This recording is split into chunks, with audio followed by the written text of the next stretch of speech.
In the autumn of 1908, in a quiet corner of England's Yorkshire moors, an entire town fell asleep and did not wake for 3 days. Not one person, not a single child, not even the dogs in the streets. When the outside world finally broke through the doors of Norbridge, they found a settlement frozen in time, its inhabitants sprawled across floors, slumped in chairs, collapsed mid-stride on cobblestone paths. Their chests rose and fell in shallow rhythm, but nothing could rouse them. No shaking, no shouting, no ice water splashed across their faces. The town had simply stopped, and when they finally woke, most could not remember falling asleep at all. If you enjoy uncovering stories lost in darkness, don't forget to subscribe to Withered Truths and leave a like, because what happened in Norbridge was never fully explained, never formally investigated, and within a decade, barely spoken of at all. The files were thin, the newspaper reports conflicting, and the survivors, when pressed years later, often claimed they had no memory of those 3 days, or worse, that nothing unusual had happened at all. But something did happen, something that violated every principle of medicine, logic, and human biology known at the time. Norbridge was not a large town.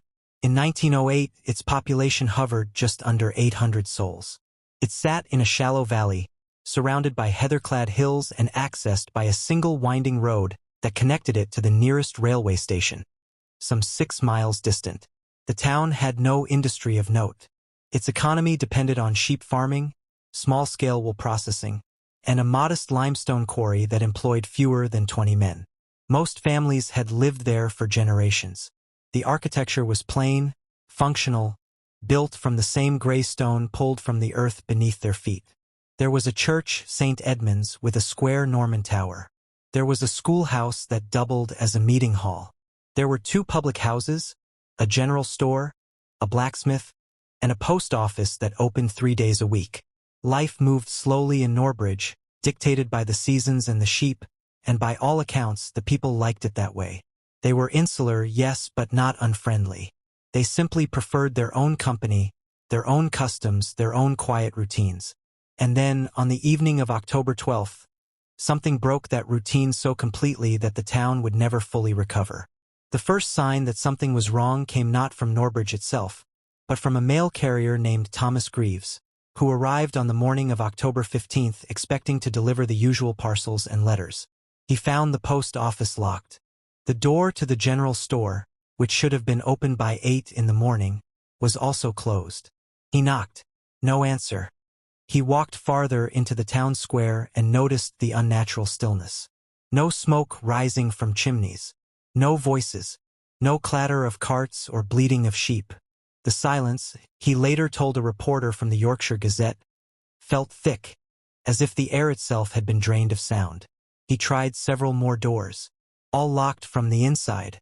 Then he looked through a window of the nearest cottage and saw a woman slumped forward in a chair, her head resting on a kitchen table, a teacup still gripped loosely in her hand. Greaves ran. He rode his bicycle the 6 miles back to the station and raised the alarm. By early afternoon, a constable and a local doctor arrived. By evening, word had reached the regional authorities, and by the following morning, a small delegation of officials, physicians, and journalists had descended upon Norbridge like scavengers drawn to a carcass. What they found defied comprehension. Every door had to be forced open. Inside every home, every building, every barn, the people of Norbridge lay unconscious. Some were in their beds, as if they had simply gone to sleep at the proper hour. Others were seated at tables mid-meal, forks still in hand. A baker was found collapsed beside his oven, flour dusted across his apron. A child was discovered on the floor of the schoolhouse, a slate and chalk nearby, the last word she had written still visible, incomplete. In the church, the vicar was slumped over his desk in the vestry, a half-written sermon spread before him, the ink not yet dry. The livestock were unharmed but clearly distressed. Sheep had broken through fences. Chickens wandered the streets. A horse stood in the middle of the square, reins trailing, as if its rider had simply slid from the saddle and crumpled to the ground. And that is exactly what had happened. A farmer named William Drury was found lying in the road, one hand still clutching the reins, his body twisted awkwardly, as if sleep had taken him in an instant, without warning, without time to even lower himself down. The physicians who examined the townspeople were baffled. Pulses were present but faint.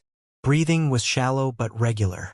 Body temperatures were slightly below normal. Pupils reacted sluggishly to light. There were no visible injuries, no signs of violence, no indication of poisoning, disease, or trauma. Blood was drawn from several individuals and later analyzed in leads. The results showed nothing abnormal. No toxins, no pathogens, no chemical anomalies. One doctor attempted to rouse a young woman by pressing smelling salts beneath her nose. She did not stir. Another tried pinching the arm of a man with enough force to leave a bruise. The man's face did not even twitch.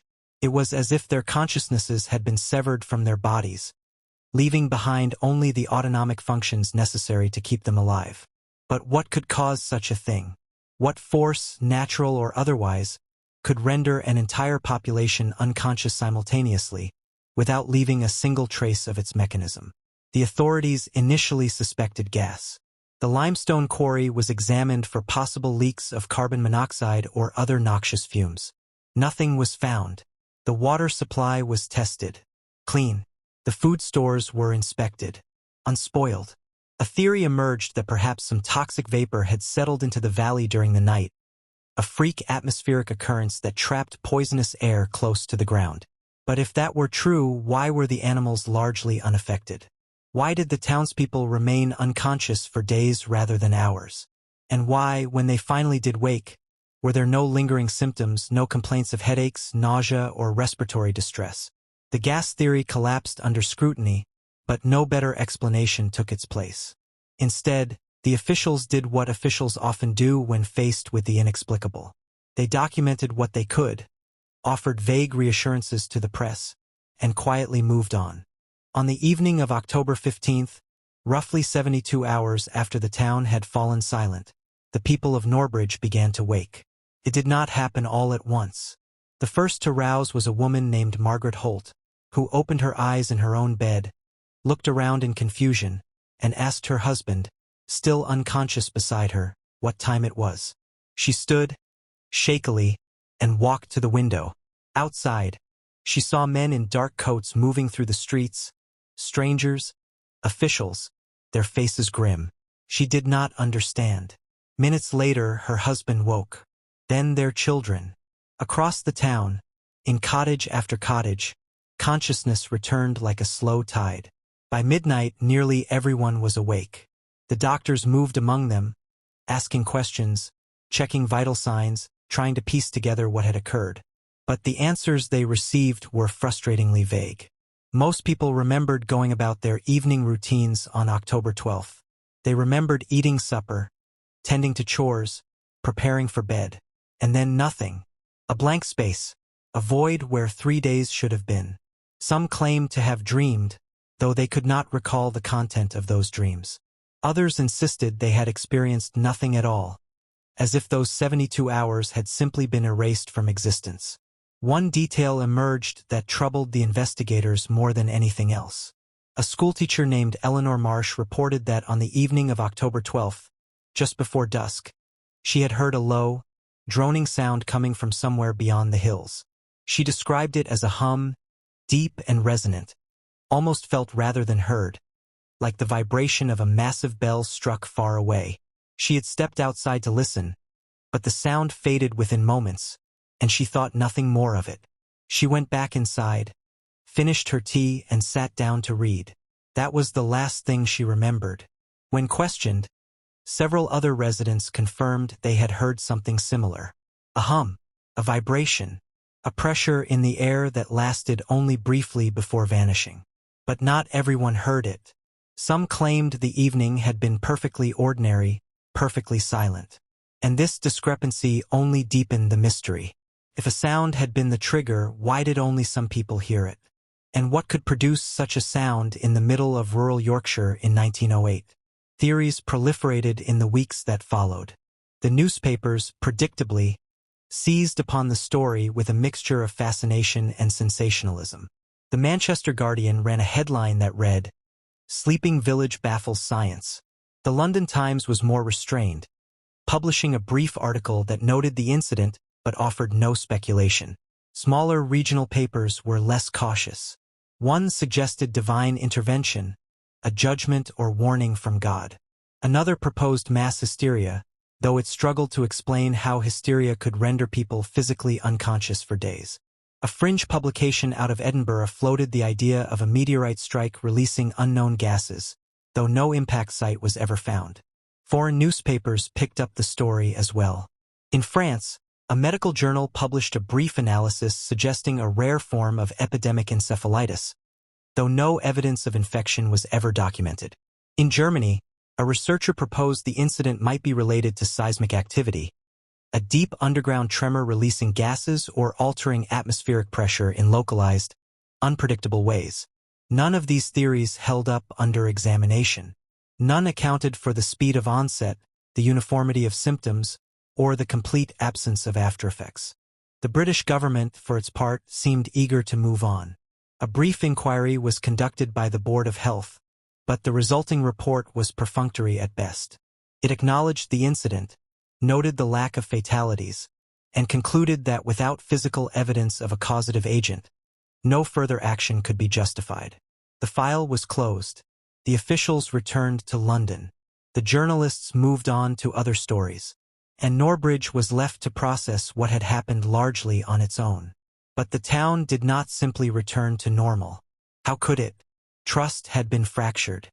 Neighbors looked at one another differently, wondering if perhaps someone had known something, had done something, had kept silent about some crucial detail. Families began to leave. By 1910, the population had dropped by nearly a third. By 1920, Norbridge was a shadow of its former self, with fewer than 300 residents remaining. The church closed. The school shuttered. The quarry, already struggling, ceased operations entirely. The town that had slept for 3 days spent the next century slowly dying. But was the sleep truly uniform? Were all the townspeople unconscious for the entire 72-hour period? Or were there exceptions? This question lingered for decades, whispered in private but rarely voiced in public. In 1952, a researcher named Dr. Harold Pitkin attempted to track down surviving witnesses and their descendants. He managed to interview 11 individuals who had been present in Norbridge in 1908. Most repeated the same vague recollections already documented. But one woman, now in her 60s, told a different story. She had been a child at the time, not yet 10 years old. She claimed that she had woken briefly during the second night. She had opened her eyes in darkness and felt an overwhelming sense of wrongness, a pressure in the room that she could not explain. She had tried to call out for her mother, but her voice would not come. She had tried to move, but her limbs felt impossibly heavy. And then she had seen something, a figure standing in the doorway of her room, tall and motionless, silhouetted against the faint light from the hallway. She could not make out any features. The figure simply stood there, watching, until she lost consciousness again. When she woke on the third day, her mother was beside her, alive and well, and the figure was gone. She had never told anyone. She had convinced herself it was a dream. But Pitkin noted the fear in her voice as she recounted it, the way her hands trembled as she spoke. He asked if she thought it could have been her father or a brother, someone from the household checking on her. She shook her head. "It wasn't anyone I knew," she said. "I'm certain of that." Pitkin's research was never published. He died in 1959, and his notes were donated to a university archive where they sat, largely forgotten, until they were digitized in the early 2000s. When they finally became accessible, they added a new dimension to the Norbridge case, one that was less medical and more unsettling. If the woman's account was accurate, if she truly had woken during the sleep and seen a figure in her home, then who or what was it? Could there have been someone or something moving through Norbridge while the town lay unconscious? And if so, what were they doing? The possibilities were deeply troubling. No homes showed signs of forced entry. No valuables were reported missing. No assaults were documented. But the absence of evidence is not evidence of absence, and the thought that the town might have been vulnerable, exposed, while something unknown walked among them, was enough to cast the entire incident in a darker light. The geological explanation, while largely dismissed in 1908, was revisited in the 1970s when a geologist named Martin Cray examined historical seismic records for the Yorkshire region. He found that on the night of October 12th, several monitoring stations across northern England had recorded unusual readings, minor tremors that were initially attributed to industrial activity or equipment malfunction. But when Cray plotted the locations and timings, he noticed a pattern. The tremors seemed to radiate outward from a central point roughly 15 miles northeast of Norbridge. He hypothesized that a deep underground fault had shifted, releasing a pulse of energy that traveled through the bedrock and manifested on the surface as the hum described by witnesses.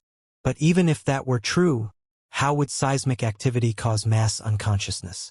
Cray proposed that the tremor might have destabilized underground gas pockets, releasing them into the atmosphere in a concentrated burst. Yet this theory faced the same obstacles as all the others. Why no lasting symptoms? Why no deaths? Why did the effects remain so localized, affecting only Norbridge and no surrounding areas? Cray's work was intriguing but ultimately inconclusive. The mystery remained. In the absence of satisfying scientific explanations, folklore inevitably filled the void. Locals who remained in the region after 1908 began to speak of older stories, legends that predated the town itself.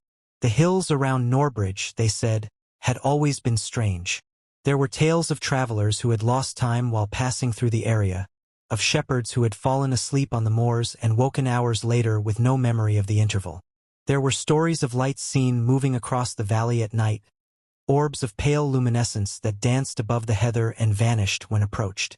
Some claimed the land had once been used for rituals by people who lived there long before the Normans, long before Christianity, people who understood things about the earth and the sky that had since been forgotten. Were these stories true, or were they simply the products of isolation and superstition, narratives constructed to explain the unexplainable?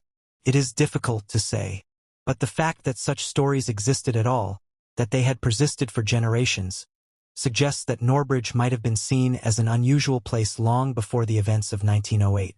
One account, collected by a folklorist in the 1930s, described a stone circle that supposedly existed in the hills above Norbridge. The circle was said to be small, no more than a dozen stones, and difficult to find, hidden among the bracken and gorse. According to local legend, anyone who slept within the circle would experience vivid dreams, visions of other times and places, and would wake feeling disoriented and changed. The folklorist attempted to locate the circle but was unsuccessful. Later researchers have also tried, with no better results. It is possible the circle never existed, or that it was dismantled or obscured by natural growth over the years. But the story raises an intriguing question. If the land itself had a history of inducing altered states of consciousness, could the Norbridge sleep have been a more extreme manifestation of the same phenomenon? Could there be something about the geography, the geology, the magnetic fields, or mineral composition of the area that occasionally produces effects we do not yet understand? Modern science has, of course, moved far beyond the capabilities available in 1908. We know now that the human brain is extraordinarily sensitive to environmental factors. Electromagnetic fields, infrasound, certain types of fungal spores, even fluctuations in air pressure, can all influence neurological function in subtle and sometimes profound ways. In the decades since Norbridge, there have been other cases of mass psychogenic illness, instances where groups of people have exhibited similar symptoms without identifiable physical causes.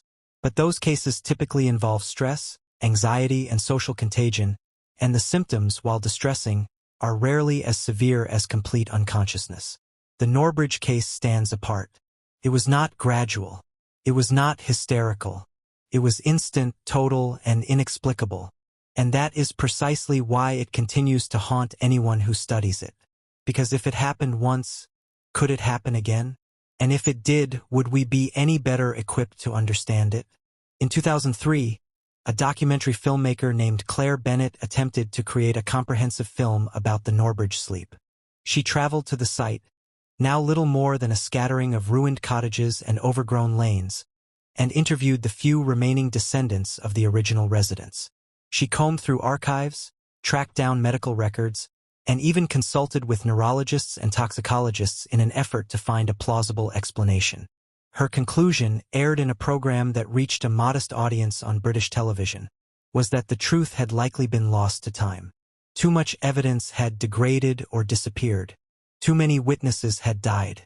The official inquiry in 1908 had been too brief, too superficial, hampered by the limited scientific tools of the era. Bennett suggested that the most likely cause was some form of environmental contamination, a rare and transient event that simply could not be captured or replicated.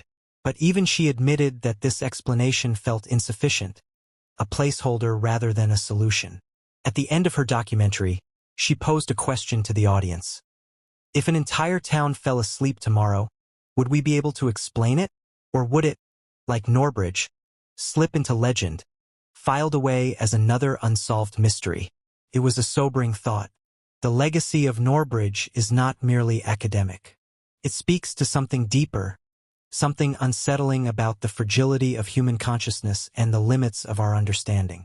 We like to believe that we are in control, that our minds are ours to command, that wakefulness and sleep are simple states governed by biology and will.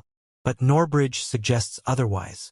It suggests that consciousness is more precarious than we imagine, that it can be taken from us without warning, without explanation, without mercy. And that realization, once acknowledged, is difficult to shake. Every night when we close our eyes, we are engaging in a small act of faith, trusting that we will wake, that the world will still be there, that we will remain ourselves. But what if that trust is misplaced? What if the boundary between waking and sleeping, between presence and absence, is thinner than we think? Norbridge does not answer these questions. It simply asks them, over and over, echoing down through the decades like a voice calling from the bottom of a well. Share in the comments. What country are you in and what time is it right now? Because time, as the people of Norbridge discovered, is not as stable as we believe. 3 days vanished from their lives, erased as cleanly as words wiped from a chalkboard. They did not experience those days. They did not age through them in any meaningful sense. For them, October 12th bled directly into October 15th, with nothing in between but a void. And when they tried to explain this to the authorities, to the doctors, to each other, they found that language failed them. How do you describe the absence of experience?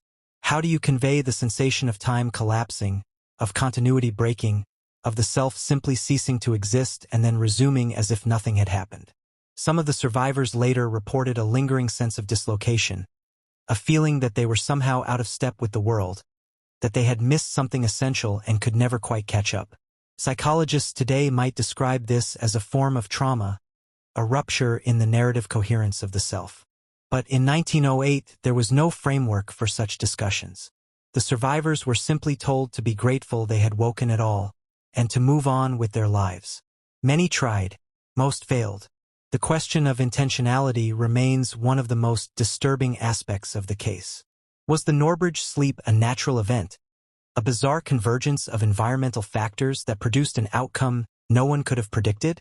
Or was it deliberate, the result of an action taken by someone or something with a specific purpose? The idea that it might have been intentional opens doors that are difficult to close. If it was deliberate, who or what had the capability to render an entire town unconscious? And why would they do so? What could possibly be gained from such an act?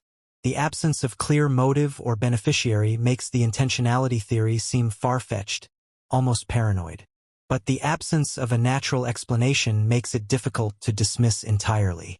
Throughout history, there have been whispers of experiments, secret tests conducted by governments or clandestine organizations, trials of weapons or technologies designed to incapacitate populations without killing them. Could Norbridge have been such a test? It seems unlikely. The technology required to achieve such an effect did not exist in 1908, at least not publicly. But the possibility, however remote, lingers. Because if it was not an experiment, if it was not a natural event, then what was it? There is a passage in one of the medical reports filed by Dr. Samuel Tennant, one of the first physicians to arrive in Norbridge, that has always struck me as particularly haunting. He wrote, The sleepers did not appear distressed. Their faces were calm, even peaceful, as if they had surrendered to something rather than been overcome by it. I have seen unconsciousness induced by trauma, by disease, by poison, and it is always accompanied by signs of struggle, by the body's desperate attempt to resist. But here there was no resistance. It was as if they had all agreed, in that single moment, to simply let go. The phrasing is odd, almost poetic for a medical report. As if they had all agreed. What did Tennant mean by that? Was he suggesting some form of collective decision, a mass yielding to an unseen force? Or was he simply groping for words to describe something that defied medical language? We will never know. Tennant himself died in 1914, during the first wave of the Spanish flu, and his personal papers were destroyed in a house fire years later. But his observation remains, preserved in the official record, a small, unsettling fragment that refuses to be ignored. In recent years, as interest in historical mysteries has surged online, Norbridge has experienced a modest resurgence in public attention. Amateur researchers comb through digitized archives, piecing together details, proposing new theories, debating in forums and comment sections. Some believe the event was extraterrestrial in origin, a form of contact or observation conducted by beings whose technology and motives remain incomprehensible to us. Others lean toward the occult, suggesting that someone in Norbridge or near it performed a ritual that went catastrophically wrong, or perhaps exactly as intended. Still others insist that the explanation is mundane, that we simply lack the specific piece of information, the crucial detail that would make everything clear. Each camp has its adherents, its arguments, its evidence, however circumstantial, but none has been able to produce a definitive answer. And perhaps that is the true legacy of Norbridge. Not a solution, but a reminder that some events resist explanation, that history contains gaps and shadows where certainty cannot reach. The town itself is gone now, at least in any meaningful sense. A few walls remain, crumbling and overgrown with ivy. The church tower still stands, though the roof has collapsed and the interior is open to the sky. The quarry has been partially reclaimed by nature, its pits filled with dark, still water that reflects the sky like a mirror. On certain evenings, when the light is low and the mist rolls in from the moors, it is possible to imagine Norbridge as it was, a living community going about its ordinary business, unaware that within hours, it would become something else entirely. A legend, a warning, a question mark carved into the landscape.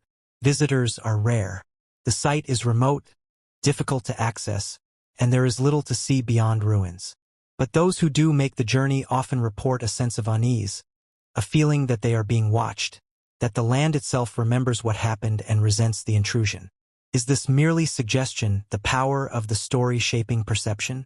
Or is there something about the place, some residual energy or presence, that lingers even now? I do not know, but I admit that when I visited Norbridge on a gray afternoon in autumn, I felt it too. A heaviness in the air, a silence that seemed too deep, too complete. I did not stay long. What would you do if you lived in a place where such a thing had occurred? Would you stay, trusting that it was a singular event, unlikely to ever repeat? Or would you leave, convinced that the very ground beneath your feet was tainted, unreliable, capable of betraying you without warning? The people of Norbridge had to make that choice, and the fact that so many chose to leave tells us something about the psychological impact of the event. It was not the 3 days of sleep that destroyed the town. It was the knowledge that it had happened at all, the realization that their home was no longer safe, no longer comprehensible. Trust, once broken, is difficult to rebuild.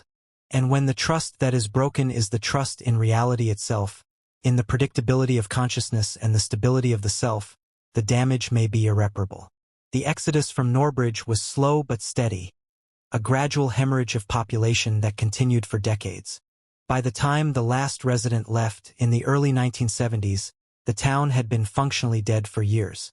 The buildings stood empty, the fields lay fallow, and the silence that had descended in October 1908 had, in a sense, never lifted.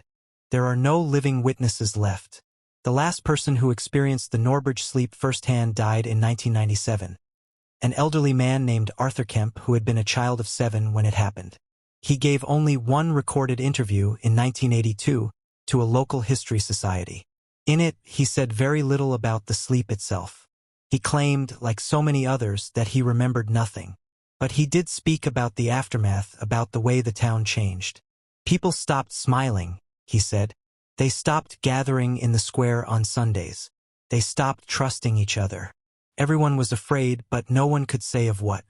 We just knew that something had been taken from us, something we would never get back. When asked what he thought had caused the sleep, he shook his head. I don't think we're meant to know, he said. Some things are beyond us, beyond reason, and maybe that's the point. Maybe we're supposed to live with the uncertainty, to carry it like a stone in our pocket, as a reminder that we are not as powerful or as safe as we believe. It was a bleak perspective, but one that feels, in retrospect, painfully honest. The scientific community has largely moved on. The Norbridge case is occasionally cited in discussions of mass psychogenic illness or unusual neurological phenomena, but it occupies a marginal position, a footnote in the broader literature. There are no active investigations, no research grants dedicated to unraveling the mystery. The few scholars who do engage with the case tend to approach it from a historical or sociological angle, examining how communities respond to collective trauma, how narratives are constructed around inexplicable events, how memory and myth intertwine. These are valuable perspectives, but they sidestep the central question. What happened? Why did an entire town fall asleep and remain asleep for 72 hours? Until that question is answered, until a mechanism is identified and understood, Norbridge will remain suspended between history and legend, a real event that feels impossible, a documented mystery that defies resolution. Could it happen again? This is the question that haunts me, and I suspect it haunts others who have studied the case in depth. We live in an interconnected world now, a world where information travels instantly and where a sudden, unexplained event would be captured on countless cameras, analyzed by teams of experts, dissected by the media within hours. But would that actually help? Would our advanced technology and scientific understanding allow us to explain what happened in Norbridge if it occurred today? Or would we find ourselves in the same position as the officials in 1908, confronted with something that simply does not fit into our models of how the world works? I fear the latter, because the tools we use to understand reality are built on assumptions, on frameworks that work most of the time but that may occasionally be insufficient.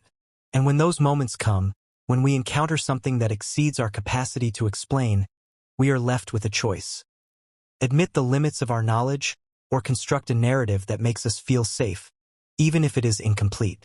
History suggests we usually choose the latter.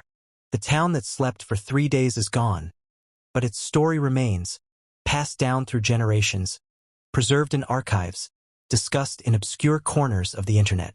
It is a story that resists closure, that refuses to be neatly categorized or explained away, and perhaps that is its value. Not as a cautionary tale, not as a medical curiosity, but as a reminder that the world is stranger and more unpredictable than we often allow ourselves to believe. That consciousness, identity, and reality itself are more fragile than we care to admit. That there are forces, mechanisms, or entities at work in the universe that we do not yet understand, and may never understand. Norbridge is a wound in the fabric of the ordinary, a tear through which we catch a glimpse of something else, something unknowable. And even now, more than a century later, that glimpse still has the power to unsettle, to provoke, to haunt. If you had known the truth, would you have stayed silent? Or would you have demanded answers, no matter how unsettling they might be? The people of Norbridge, for the most part, chose silence. They went on with their lives as best they could, carrying the weight of those 3 lost days until the weight became too much, and the town itself simply ceased to be. The stones remain, the stories remain, but the truth, whatever it was, slipped away into the darkness where all unanswered questions eventually go, waiting, perhaps, for someone brave or foolish enough to bring it back into the light.